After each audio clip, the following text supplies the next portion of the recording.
মহাভারতে লেখা আছে ভগবানের কল্কি অবতার। এই কল্কি অবতার কে এবং এই কল্কি অবতার কখন আবির্ভাব হবেন? কল্কি অবতারের আবির্ভাব এখনো প্রায় 4,26,882 বছর বাকি। সত্য, ত্রেতা, দাপরের শেষে কলিযুগের আগমন। এভাবে ঘড়ির কাঁটার মতন এই 4 যুগে অনাদিকাল ধরে পরাক্রমে আবর্তিত হয়ে আছেন। বর্তমানে আমরা বৈবস্বত মনুর আয়ুষ্কালে অষ্টাবিংশতি চতুর্যুগের শেষে যে দাপর যুগ তার পরবর্তী কলিযুগে অবস্থান করছি। এই 4 যুগে ভগবান তার বিভিন্ন রূপে আবির্ভূত হয়ে লীলাবিলাস করেছেন। ভগবানের 6 প্রকার অবতার, তার মধ্যে একটি হচ্ছে লীলাবতার। লীলা অবতার গণের মধ্যে কল্কি অবতারও অন্যতম। 4 যুগ অন্তর অন্তর কল্কি অবতার কলিযুগের শেষে এবং পুনরায় সত্যযুগের প্রারম্ভে আবির্ভূত হন। এর ওই ধারাবাহিকতায় এই কলিযুগেও কল্কি অবতার যথাসময়ে আবির্ভাব হবেন, তাই শাস্ত্র বর্ণিত আছে। কিন্তু সম্প্রতি ভগবানের অবতার হওয়ার প্রতিযোগিতা চলছে। ভগবানের অবতরণের সুযোগ নিয়ে অনেকেই অবতার হতে চাচ্ছেন বা তার অনুগামীরা তাদের অবতার বলে প্রতিপন্ন করছেন। শাস্ত্রে ভগবদ অবতারের যেসব বৈশিষ্ট্যের বর্ণনা আছে তা না থাকা সত্ত্বেও জনগণের অজ্ঞতার দরুন তারা সমাজে এক বিশৃঙ্খলার সৃষ্টি করেছে। এখানে সেখানে যত্রতত্র শোনা যাচ্ছে অমুক নাকি ভগবানের অবতার। আমরা কলিযুগে জন্মগ্রহণ করেছি। শাস্ত্রের বর্ণনা অনুসারে কলিযুগের শেষে ভগবান কল্কি অবতার রূপে আবির্ভাব হয়ে আবার পৃথিবীতে দুষ্টির দমন নিষ্ঠের পালন করে ধর্ম প্রতিষ্ঠা করবেন। কিন্তু যেহেতু কল্কি অবতার এখনও আবির্ভূত হয়নি, তাই এই অবতার নিয়ে চলছে নানা রকম কল্পনা বিরাস। ভুরি ভোর ব্যক্তি কল্কি অবতারের নামে আত্মপ্রকাশ করেছে। আবার কোনো কোনো ক্ষেত্রে অনুগামীরা তাদের দল ভারী করার জন্য বিভিন্ন রূপক ও কাল্পনিক যুক্তি উপস্থাপনের মাধ্যমে শাস্ত্রীয় প্রমাণের অপব্যাখ্যা করছে। বৈদিক শাস্ত্রে কল্কি অবতার, বৈদিক শাস্ত্র অভ্রান্ত, তাই সঠিক সিদ্ধান্ত সম্বন্ধে অবগত হওয়ার জন্য শাস্ত্রই একমাত্র প্রমাণ। আমরা যদি শাস্ত্রে বর্ণিত কল্কি অবতারের আবির্ভাবের লক্ষণ, কাল, কার্য, উদ্দেশ্যে ইত্যাদি বিচার করে দেখি, তবে খুব সহজেই বোঝা যায় যে কল্কি অবতার এখনও আবির্ভূত হয়নি।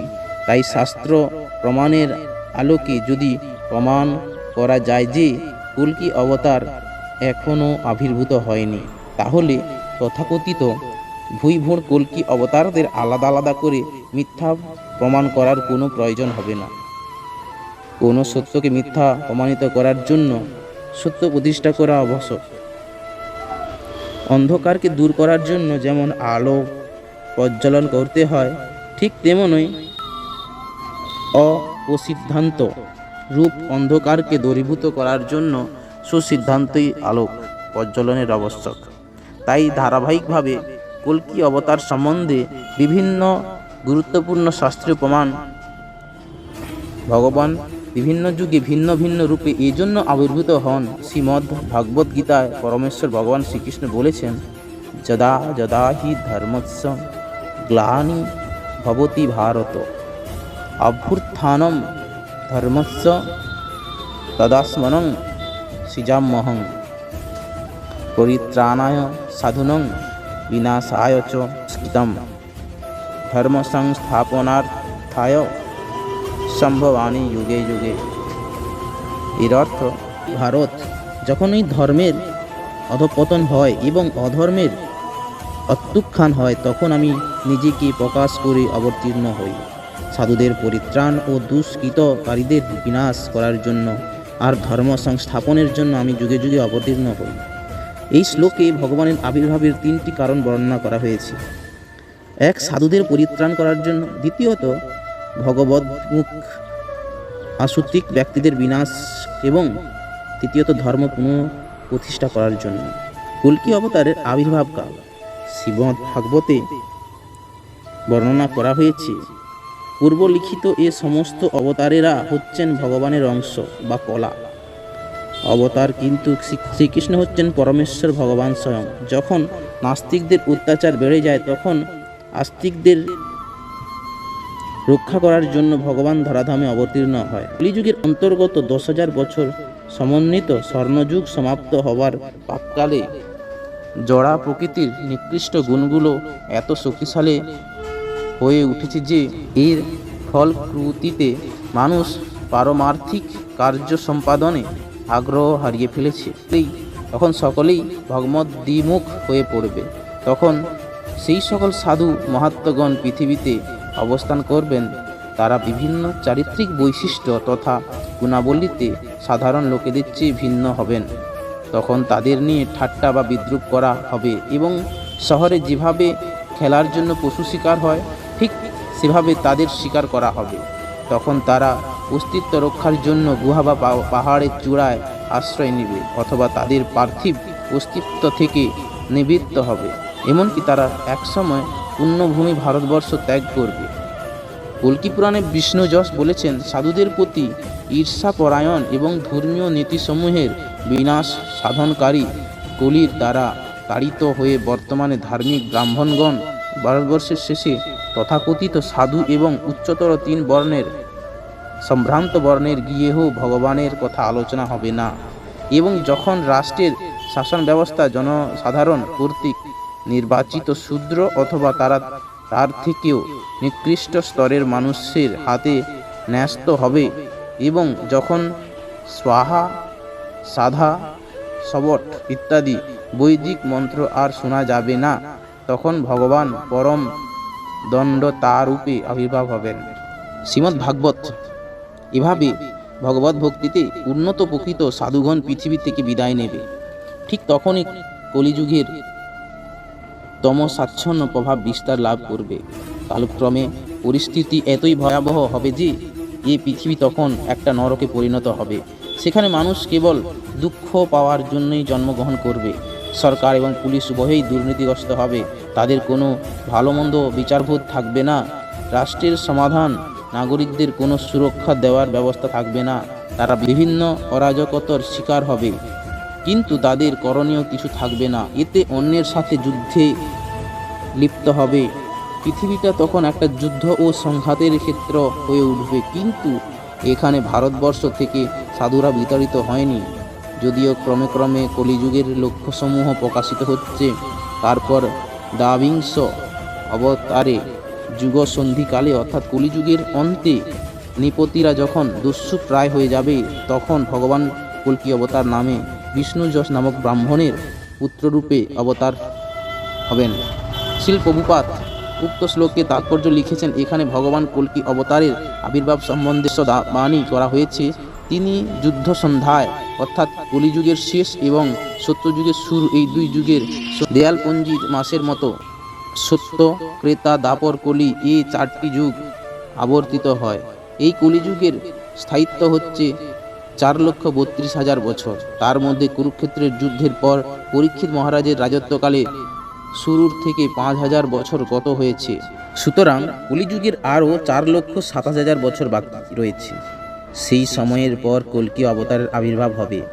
যে কথা শ্রীমদ্ ভাগবত গীতায় ভবিষ্যৎবাণী করা হয়েছে, তার পিতা হবেন বিষ্ণু যশ নামক এক তত্ত্বজ্ঞানী ব্রাহ্মণ এবং তিনি সম্ভল গ্রামের আবির্ভূত হবেন। এই সমস্ত ভবিষ্যৎবাণী দ্বারা যথাসময়ের মধ্যে পরিণত হবে। বিষ্ণু পুরাণে বর্ণিত কালের বর্ণনা অনুসারে এখনও সেই যুগ সন্ধিক্ষণ আসেন। 4 যুগ 12,000 দিব্য বছর সমান 1 মহাযুগ। কল্কি অবতার আবির্ভাবের প্রেক্ষাপট শ্রীমদ্ ভাগবতে বলা হয়েছে, ভগবান কল্কি সম্বল গ্রামের মুখ্য ব্রাহ্মণ মহাত্মা বিষ্ণু যশের গৃহে আবির্ভাব হবেন। মহাভারতের বন পর্বে কল্কি অবতারের আবির্ভাব প্রসঙ্গে বলা হয়েছে। কালক্রমে বিষ্ণু যশ নামে এক ব্রাহ্মণের আবির্ভাব হবে। মহাবীর্য ও মহানুভব কল্কি সেই ব্রাহ্মণ গৃহে জন্মগ্রহণ করবেন। তার জন্ম মাত্রেই সমুদয় বহন, কবচ, বিবিধ আয়ুধ ও ভুরি ভুরি যোদ্ধা উপস্থিত হবেন। তিনি ধর্ম বিজয়ী সম্রাট হয়ে পর্যায়কুল লোক সকলের প্রতি প্রসন্ন হবেন। ক্ষয়কারী ও যুগ পরিবর্তক সেই দীপ্ত পুরুষ উত্থিত ও ব্রাহ্মণগণ পরিবৃত হয়ে সর্বত্রগত স্বেচ্ছগণকে উৎসাহিত করবেন। পুরাণ এ বর্ণনা করা হয়েছে, যখন ওনার জরা রাজ্যপদ অধিকার করে নিষ্ঠাবান ব্যক্তিদের শোষণ করতে শুরু করবে, তখন ভগবান কল্কি বিষ্ণু যশের পুত্র এবং যাজ্ঞবল্ক্যের শিষ্য হিসেবে সে সকল অনার্যদের তার অস্ত্র দ্বারা বিনাশ করবেন। তিনি 4 বর্ণ ও আশ্রম সম্বন্ধিত নীতি প্রতিষ্ঠা করবেন। তারপর আবার জনগণ সত্য ও ন্যায়ের পথে ফিরে আসবে। পদ্মপুরাণে বর্ণনা করা হয়েছে, ভগবান কল্কি স্বেচ্ছদের বিনাশ করে সকল দুরাবস্থা অপসারণ করে কলিযুগের অবসান ঘটাবেন। তিনি সকল ব্রাহ্মণদের একত্রিত করে পরম সত্য প্রতিস্থাপন করবেন। তবু এখনও সমাজ থেকে ধর্ম সম্পূর্ণরূপে চলে যায়নি। শ্রীচৈতন্য মহাপ্রভু প্রবর্তিত সংকীর্তন আন্দোলন আজ তার ভবিষ্যৎবাণী অনুসারে সমগ্র পৃথিবীতে ছড়িয়ে পড়েছে। শ্রী চৈতন্য মহাপ্রভু ষড়গোস্বামী পূর্বতর আচার্যবর্গের কৃপায় শীল ভক্তি বিনোদ ঠাকুরের মনোবিলাস পূর্ণ করার জন্য ইস্কন প্রতিষ্ঠিত আচার্য শীল এসি ভক্ত বেদান্ত স্বামী প্রভুপাদ বিশ্বব্যাপী এই সংকীর্তনের আনন্দ ব্যাপকভাবে বিস্তার করেছেন। দিকে দিকে হরিনাম সংকীর্তনের প্রতিধ্বনি ধ্বনিত হচ্ছে। প্রাচ্য পাশ্চাত্য শ্বেতাঙ্গ কৃষ্ণাঙ্গ নির্বিশেষে সকলে একত্রে চৈতন্য মহাপ্রভুর এই সংকীর্তন আন্দোলনে যোগ দিয়েছে। শ্রীল প্রভুপাদের ভবিষ্যৎবাণী অনুসারে আগামী 10,000 বছর ধরে মহাপ্রভুর এই সংকীর্তন আন্দোলনের বিজয় পতাকা উড্ডীয়মান থাকবে। এই সকল লক্ষণের সাথে কল্কি অবতারের আবির্ভাবকালীন প্রেক্ষাপটের কোনো সামঞ্জস্য নেই। তাই এটা সুস্পষ্ট যে কল্কি অবতার আবির্ভূত হওয়ার সময় এখনও আসেনি।